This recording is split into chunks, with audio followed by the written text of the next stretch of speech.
guys मेरो चाहिँ सामान पनि आइपुग्यो ट्र्याक्टरमा लिएर आएको दादाले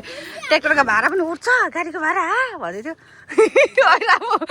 गाडीको भाडा पनि उठ्छ भन्दै थियो के छैन हामी चाहिँ कान्छी भाउजू हामीहरू म त यो गाछीको तल थाप्ने भने किनकि घाम भयो भने पनि शीतल हुन्छ नि त यहाँनिर मान्छे बसेर खान्छ के भन्छ मान्छेहरूको उता रहेछ दादाले बनाइदिएर छ मेरो दोकान चाहिँ तर यहाँनिर चाहिँ राम्रो लाग्यो कि मलाई दादालाई अनि यहाँनिर भनेर चाहिँ यहाँ चाहिँ एउटा दोकान लु सामान निकाल्दै भाइ लु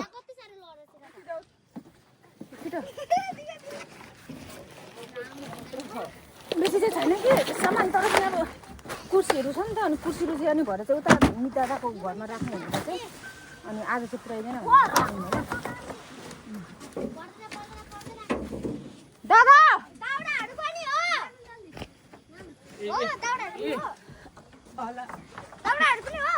दाउरा होइन